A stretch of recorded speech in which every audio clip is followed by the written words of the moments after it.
Olá, eu sou o professor Rodrigo Sengic, o seu professor de Direito Processual Penal. Nós estamos aqui em mais um blocozinho a respeito de inquérito policial. E aí eu já vou fazer um interbloco aqui, um interato, para você ver que você já sabe bastante coisa. Vamos lá, o que você já sabe? Você já tem um conceito gigantesco com várias características do inquérito policial. Além disso, você sabe a natureza jurídica e a finalidade do inquérito policial. Muito simples e isso despenca. Você também já sabe como que o inquérito policial começa. Sim, a instauração, a notícia crimes e assim por diante. Tá faltando para te saber dois únicos pontos. Primeiro, como que o inquérito policial se desenvolve, se desenrola, as diligências que ocorrem dentro do inquérito policial e, por fim, como ele termina a sua conclusão. Isso, término, conclusão, entendeu? É a mesma coisa. Beleza, nesse blocozinho, nós vamos trabalhar só esse tema aqui, ó, como que ele se desenvolve. Depois, no outro blocozão, aquele lá vai ser grandão, a gente vai ver só a conclusão, tá bom? Aqui é fácil, tranquilo. Eu já vou contar pra ti o seguinte, nesse bloco a gente vai trabalhar vários pequenos temas espirrados, assim, porque é assim que vem no seu edital. Então a gente vai trabalhar vários pontinhos mesmo,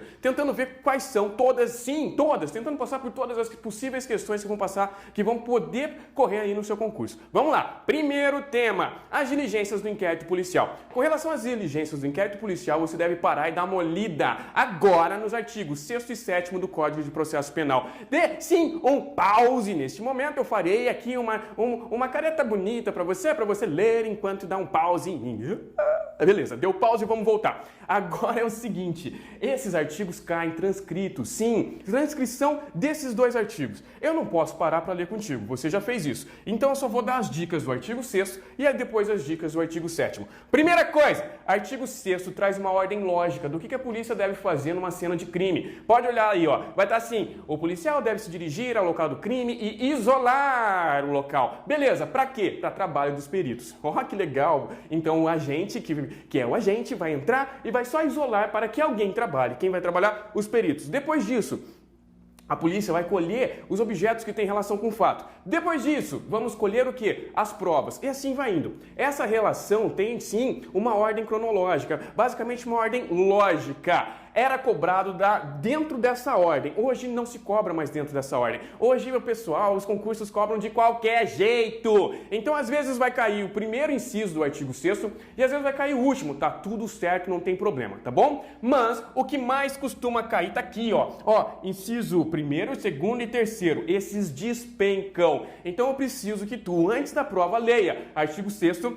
1º, 2º e 3º, porque é o que mais cai. Depois, além disso, você tem de ter expertise para fazer uma prova de concurso público. Você não pode ser um coxinha total, tanto porque a gente não quer coxinha dentro da PF, a gente não quer coxinha dentro da PM, não. O mundo já está cheio de coxinhas, a gente quer alguém que tenha um pouco de raciocínio. Se você vai fazer uma prova para a gente, dá uma olhada nessas diligências, você vai ver que algumas diligências dessas cabem aos agentes, por exemplo, ao agente de Polícia Federal. Outras diligências cabem para quem? Aos escrivães. Outras cabem para o PAP, o papiloscopista, outras para os delegados, para os peritos. Se tu for fazer uma prova para perito, existe uma maior probabilidade que caia o quê? As diligências que são cabíveis aos peritos. Isso é básico, você tem de ter isso na sua cabeça sempre. Por exemplo, vou fazer uma prova de PAP. Aqui no artigo 6º tem lá, reconhecimento da pessoa, identificação criminal. Vai cair isso. Tá? Claro que pode cair o resto, mas muito mais provável que caia algo que faça parte da atribuição daquele cargo para o qual você está fazendo concurso público, tá bom? Artigo 7º. O artigo 7º despenca, inclusive em tribunais. O artigo 7º vai trazer um único tipo de prova nominado e atípico, que é a chamada reprodução simulada dos fatos. Nós não estamos aqui na matéria de provas, nós estamos em inquérito policial. Reprodução simulada dos fatos. O que é? Vamos juntar a galera e vamos tentar fazer um teatrinho do crime. É simples. E dentro desse teatrinho do crime tem duas questões possíveis que despencam. Primeira questão possível. Vamos lá.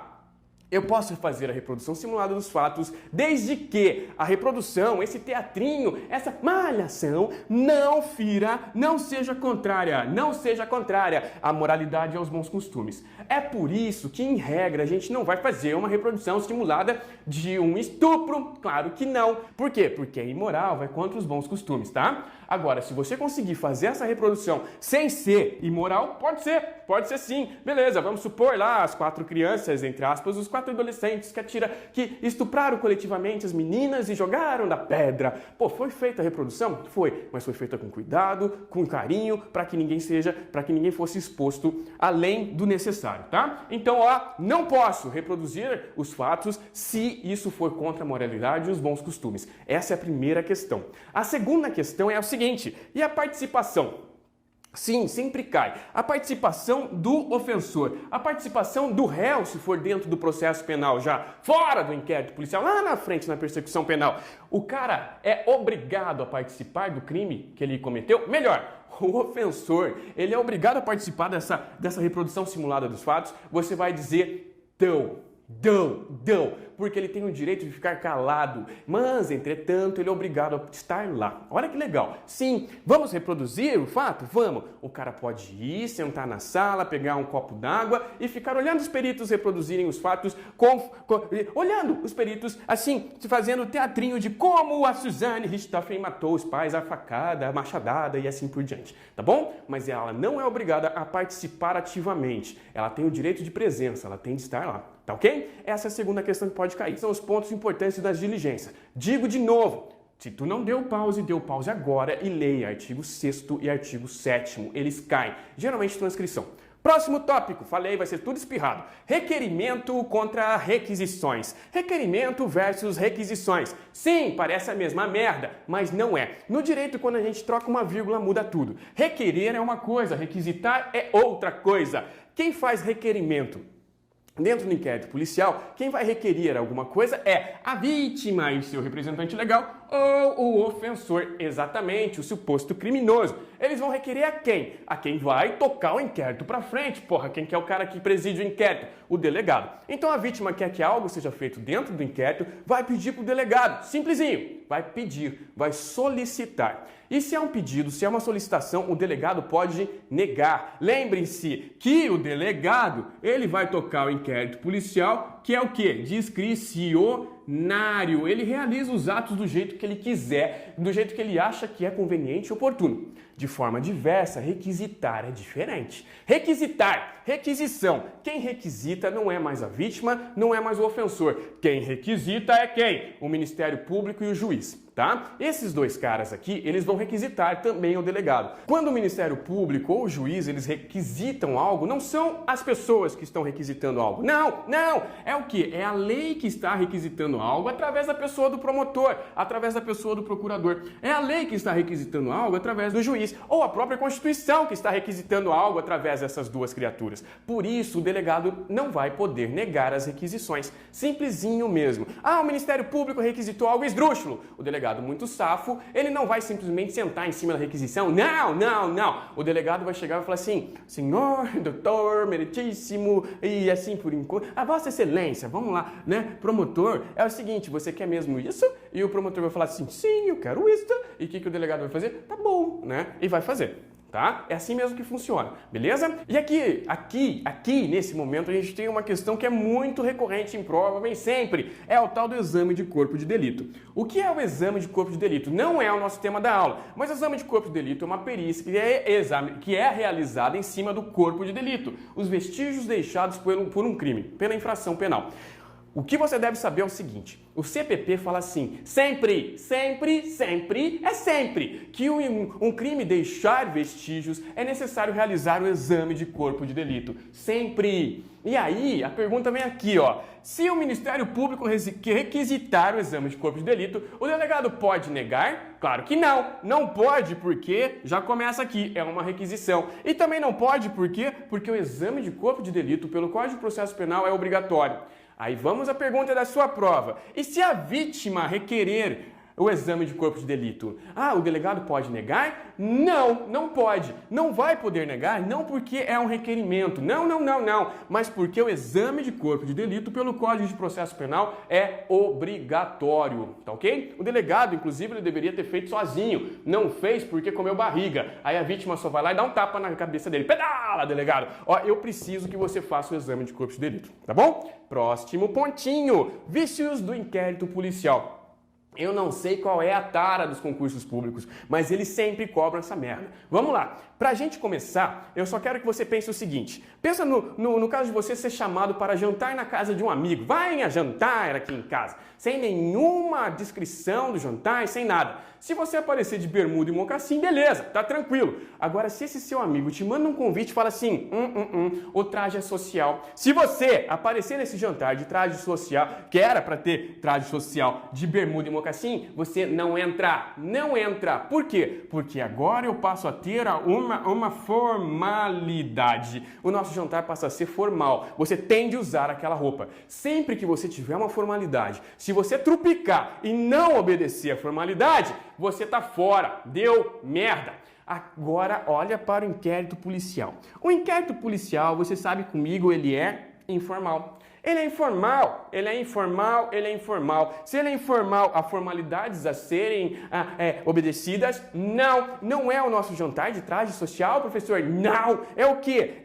É o jantarzinho. Vai comer pizza com a sua namorada. É a mesma coisa, você pode ir de chinela havaiana. Beleza!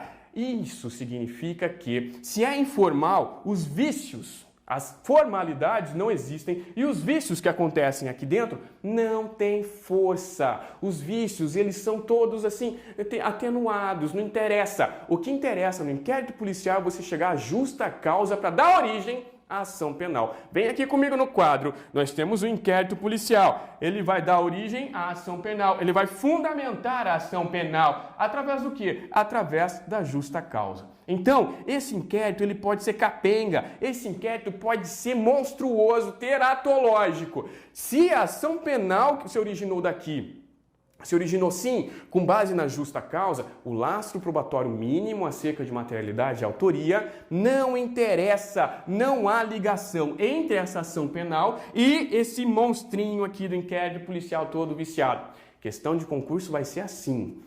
Eu tenho um vício no inquérito policial. A ação penal que dele se origina é nula.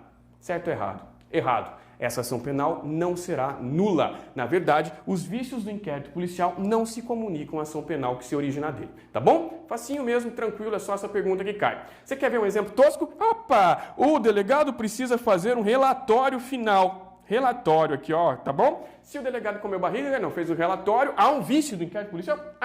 Beleza, mas o promotor olha e vê a justa causa nesse inquérito. Ele pode dar origem à ação penal mesmo assim? Claro que pode, porque os vícios do inquérito policial não se comunicam à ação penal que dele se origina, que não será nula.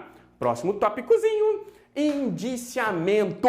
Indiciamento também não sei porque cai, é uma idiotice, mas vamos lá.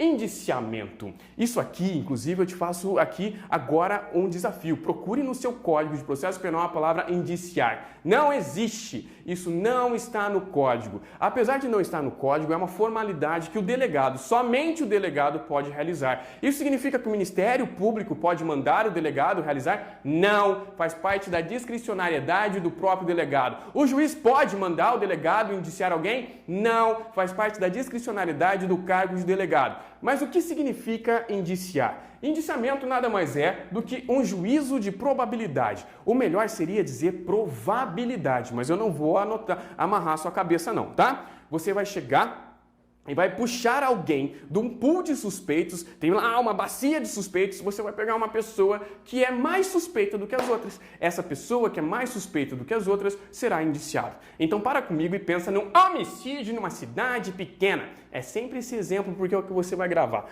Homicídio numa cidade pequena, a polícia chega, tá lá um corpo, e daí? E daí que a primeira coisa que a gente vai tentar fazer é achar testemunhas, alguém que viu o crime. Não achamos, a gente tenta chegar a alguma coisa que leve a quem teria interesse em matar esse cara. Beleza, nós vamos na família, sim, na esposa, nos filhos, nós vamos nos colegas de trabalho, nós vamos nos amiguinhos de bar, no amante, na amante, e também vamos no quê? Naqueles lindeiros, no cara que divide a terra com esse cara que morreu.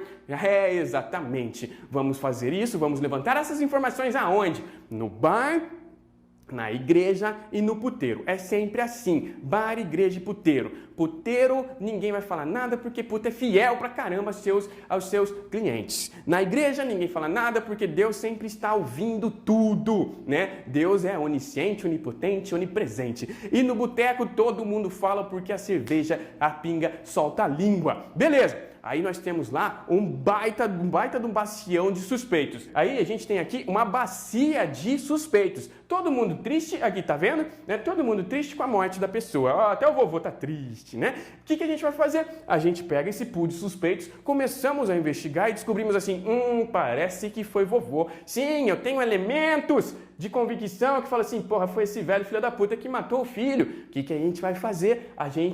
O delegado vai indiciar o vovô. Então a gente sai desse grupo de suspeitos e passamos ao indiciado. Como é que faz isso? Na Polícia Federal, o delegado vem e manda o escrivão, ele não faz nada não, ele manda o escrivão fazer o boletim de identificação criminal. Esse boletim de identificação criminal vai para o PAP, que vai pegar esse boletim de identificação criminal e vai jogar no SINIC. Não interessa pra gente, Sistema Nacional de Informação Criminal.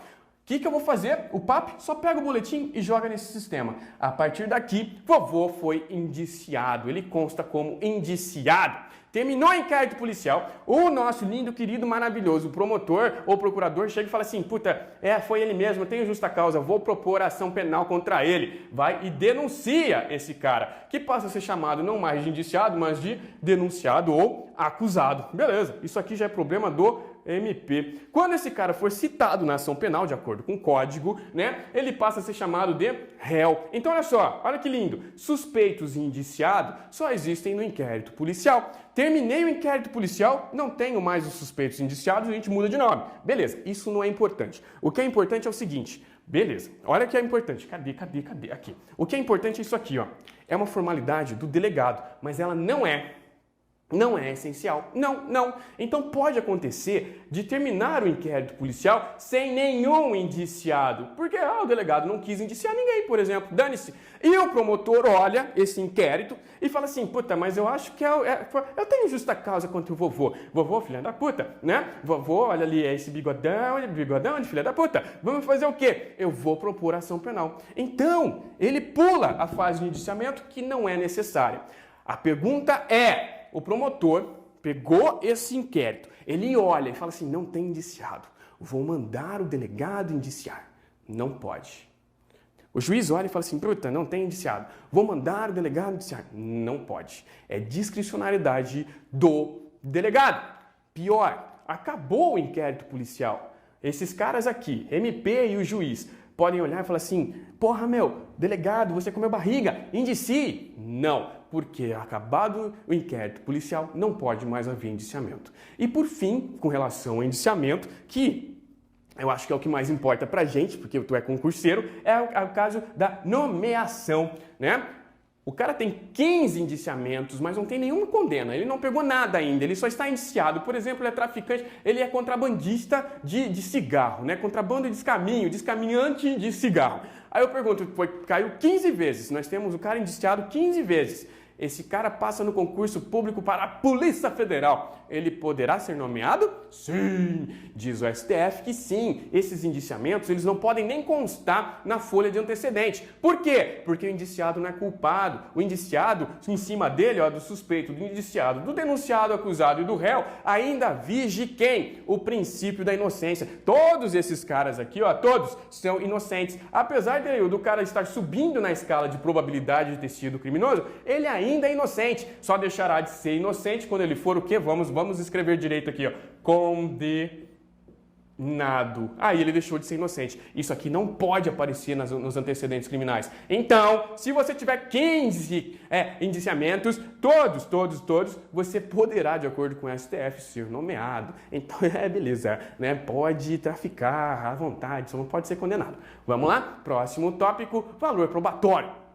Valor probatório do quê? Daquilo que eu produzo dentro do inquérito policial. Por exemplo, uma confissão. O nosso investigado confessou o crime diante do nosso lindo e querido delegado. Qual que é o valor disso? É sempre relativo, tá? Grandão mesmo para você nunca esquecer. É sempre relativo. Tudo no processo penal tem valor probatório relativo. Agora, dentro do inquérito policial, é mais básico ainda o valor desses elementos de informação. Por quê? Olha, a voz aqui até falhou. Por quê? Porque não há contraditório na ampla defesa. Esse cara não pode se defender. Ele não sabe o que está acontecendo. Por isso, o artigo 155, que inaugura o tema provas no Código de Processo Penal, fala assim: o juiz não pode tomar suas decisões com base exclusivamente naquilo que foi produzido dentro do inquérito policial. Por quê? Porque não há contraditório, não há ampla defesa e tudo que você produzir lá tem valor relativo, tá bom? Com exceção de três assim, pontos específicos que nós trabalharemos um dia no futuro, não é tema da aula.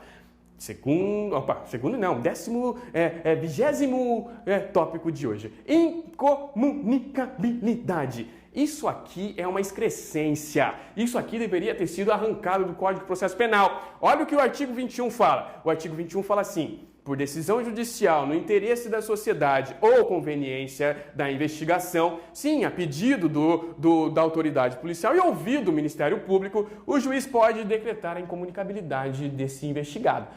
Do indiciado. Sim, essa incomunicabilidade vai durar até 3 dias. 1 dia, 2 dias ou 3 dias. Até 3 dias, não mais do que isso. E não alcança o advogado. Então, mesmo que houver incomunicabilidade, o advogado tem acesso a essa criatura. A pergunta que eu te faço: isso parece adequado ao Estado democrático de direito? Não! Uma pessoa não pode ser isolada dentro de um cubo e falar, por quê? Porque é conveniente. Puta que pariu, jamais! Isso não existe. Entretanto, não foi arrancado do código ainda. 99,99% da doutrina fala que isso não foi recepcionado pela Constituição Federal. Mas a gente tem 3 filhas da mãe que ficam tomando uísque sentado na beira da praia que falam que foi. Foi e só nos crimes políticos. Então, cuidado. O cuidado é o seguinte: por conta desses 3 caras, que não interessa para você saber quem é, nós temos 2 questões possíveis com relação a esse tema. Primeiro, a incomunicabilidade foi recepcionada na Constituição, pela Constituição Federal de 88? Assim, direto, você já sabe o que ela quer. Essa pergunta está pedindo para você. Você está bem informado?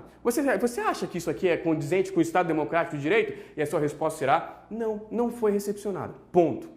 Segundo tipo de pergunta, na letra do artigo 21, de acordo com o Código de Processo Penal, veja como mudou. Agora só está te pedindo a transcrição do artigo do 21, a transcrição do Código de Processo Penal. E você vai falar, porra meu, de acordo com o 21, que ainda está lá, sim, existe a incomunicabilidade decretada por juiz na conveniência da instrução, na conveniência da investigação no interesse social e que vai durar no máximo 3 dias, até 3 dias, sem atingir o advogado, que continua tendo acesso a essa criatura, mesmo incomunicável, tá ok? Facinho. Por fim, um tema que caía muito e parou de cair: prazos. Prazo do inquérito policial. No Código de Processo Penal, o prazo vai ser sempre assim, 10 dias. O inquérito, em tese, teria de começar e terminar em 10 dias se o nosso indiciado estiver preso. E 30 dias se o cara estiver solto. Claro, se o cara está preso, a gente tem de fazer tudo muito rápido para soltar esse cara logo. Isso no Código de Processo Penal, tá bom? Agora, na Justiça Federal, desde muito tempo atrás, olha o que acontece. A Justiça Federal chegou e falou assim: na Justiça Federal, nos inquéritos da Polícia Federal, não são 10 dias se o cara estiver preso. Não, são 15 dias se o indivíduo estiver preso ou 30 dias se estiver solto. Na verdade, a lei não falou nada dos 30 dias. E a gente só faz o quê? A gente transporta os 30 dias do Código de Processo Penal para a Justiça Federal. Fechou? Beleza. Olha só. Esses primeiros 10 dias não podem ser duplicados, não podem ser prorrogados. Os 30 dias aqui, você pode prorrogar N vezes, quantas vezes você precisar. Na Justiça Federal, esses 15 dias podem ser prorrogados por mais 15. E os 30 dias, se o cara estiver solto, pode ser prorrogado N vezes, duplicado, triplicado, quadruplicado, dane-se, tá ok? E você tem que saber o seguinte: como é que você vai gravar isso aqui? Você vai gravar da seguinte forma: você está fazendo concurso para ser servidor público e parar de entrar no serviço às 7 horas da manhã. Não, você não quer mais entrar às 7 horas da manhã, você quer entrar que horas no seu serviço? Às 10h30, fechou? Isso é um macetão que não é meu não, mas eu gosto, né? Às 10h30 você vai marcar o dedão lá no livro ponto. Fechou? Né? Você acabou de gravar o prazo do CPP. E na Justiça Federal? Ora, você está fazendo concurso para deixar de sair às 6 horas para casa. Não! Você vai passar a sair que horas para casa? Às 15h30. Tá bom pra ti? Tá fácil, tá fácil. Esses 15 aqui duplicados podem ser prorrogados por mais 15 e os 30 N vezes. Esses 10 aqui são só 10 mesmo, nunca mais, serão 11, 12 e esses 30 prorrogáveis N vezes. Ainda temos um ponto importante. Lei 11.343, a famosa lei de drogas. Ela fala assim: nos inquéritos de drogas, nós temos um prazo diferenciado. Será de 30 dias se a criatura estiver presa, será de 90 dias se a criatura estiver solta. E esses dois prazos podem ser duplicados se for necessário e tiver aqui o pedido fundamentado da autoridade policial e oitiva no MP. Não interessa nada disso. Você só vai gravar 30, 90 que podem ser duplicados. Como que você vai lembrar disso? Você vai lembrar que quando você vai na boca de fumo nos sábados para comprar a cocaína da semana, os 3 quilos, você faz o quê? Você chega para o dono da boca e fala assim: posso pagar com cheque? 2 cheques, né? Um cheque para 30 e um cheque para 90 dias. Fechou, são só 3 quilos para semana. Ele vai aceitar, não tem problema. Se você for fazer um concurso que cai lei de economia popular, lembre-se, os inquéritos, seja se o cara estiver solto ou preso, sempre são de 10 dias. E no caso, se cair o Código de Processo Penal Militar, lá no inquérito policial militar, a gente tem um prazo diferenciado. Será de 20 dias o inquérito se o indivíduo estiver preso. Será de 40 dias se o indivíduo estiver solto. E esse prazo de 40 pode ser prorrogado por mais 20. Isso aqui, se não cair na sua prova, você risca da sua cabeça, nunca mais lembre disso, jogue no lixo, dá aí um delete, dane-se isso aqui. O que importa está aqui em cima, 10h30 para chegar no serviço, 15h30 para sair para casa e 30h90 os cheques para comprar os 3 quilos de cocaína para a semana. Facinho, vamos fazer questões para você ver que sabe tudo. No que se refere ao inquérito policial, assinale a alternativa correta. Letra A. A incomunicabilidade do preso decretada durante o inquérito policial por conveniência da investigação abrange o advogado na medida que nessa fase não há contraditório e ampla defesa. Letra B. As irregularidades ocorridas durante o inquérito não prejudicam a ação penal posterior. Letra C. O valor probatório das informações e provas colhidas durante o inquérito policial por não se submeterem ao contraditório e ampla defesa é nulo. Letra D. Para verificar a possibilidade de haver infração sido praticada de determinado modo, a autoridade policial poderá proceder à reprodução simulada dos fatos, ainda que esta contrarie a moralidade ou a ordem pública. Letra A. Veja que a letra A considerou que ainda há incomunicabilidade, ou seja, o artigo 21 estaria sim sendo aplicado. Mas também ela fala assim: a incomunicabilidade alcança o advogado. Não alcança o advogado. Ainda que tu considere que esse negócio foi recepcionado pela Constituição Federal, não alcança o advogado. Por isso está errada. A letra B está correta. Por que a letra B está correta? Porque está falando assim: as nulidades, os vícios ocorridos durante o inquérito policial não prejudicam a ação penal. É essa a regra mesmo, tá? É claro que existem exceções, mas as exceções não caem pra gente. Deixa de lado. Não coloca a minhoca na sua cabeça. É assim que você vai gravar. Nós temos o quê? Nós temos o inquérito policial que só serve para levantar a justa causa, achando a justa causa. Dane-se o que aconteceu no inquérito policial. Vamos direto para a ação penal, que não será nula por conta dos vícios dessa primeira fase aqui do inquérito policial. Letra B está correta. O valor probatório do que a gente levanta no inquérito policial não é nulo. Não. Por isso a C está errada. O valor probatório é sempre de tudo no inquérito e também na ação penal é relativo. A letra D fala de reprodução simulada dos fatos. Beleza, que lindo. E daí? E daí que ela não pode contrariar a moralidade ou os bons costumes. Então esquece, porque a nossa questão está dizendo que pode. Não pode. Vamos à próxima questão. O indiciamento do investigado é ato essencial e indispensável na conclusão do inquérito policial. Não. Você viu comigo que o indiciamento é uma formalidade praticada pelo delegado, e somente pelo delegado, que nem está no código. Se não está no código, pelo amor de Deus, não pode ser algo essencial. Então a gente pode terminar o inquérito policial sem indiciamento. Vamos para a próxima assertiva. De acordo com o Código de Processo Penal, qual o prazo para encerramento do inquérito policial? Letra A. 10 dias quando o indiciado estiver preso e 20 dias quando o indiciado estiver solto. Letra B. 10 dias prorrogáveis por igual período quando o indiciado estiver preso e 10 dias quando o indiciado estiver solto. C. 20 dias prorrogáveis por igual período quando o indiciado estiver solto e 10 dias quando o indiciado estiver preso. D. 30 dias prorrogáveis quando o indiciado estiver solto e de 10 dias quando o indiciado estiver preso. E letra E. 60 dias quando o indivíduo estiver solto e 10 dias quando o indiciado estiver preso. Essas questões você tem de fazer o seguinte: não leia as alternativas, não. Pega o cabeçalho e você mesmo já responde. 10 e 30. Qual é o prazo para você finalizar o inquérito policial dentro do Código de Processo Penal? 10 dias se o cara estiver preso, improrrogáveis. 30 dias se o cara estiver solto, prorrogáveis N vezes. Você vai olhar isso, procure nas nossas alternativas. Tem uma única alternativa que diz isso e diz de trás para frente. Essa sacanagem da prova é a letra D, que fala assim: o prazo será de 30 dias se o cara estiver solto, prorrogáveis N vezes, e 10 dias se o cara estiver preso, improrrogáveis. É assim que se trata no Código de Processo Penal. Segue o meu beijo!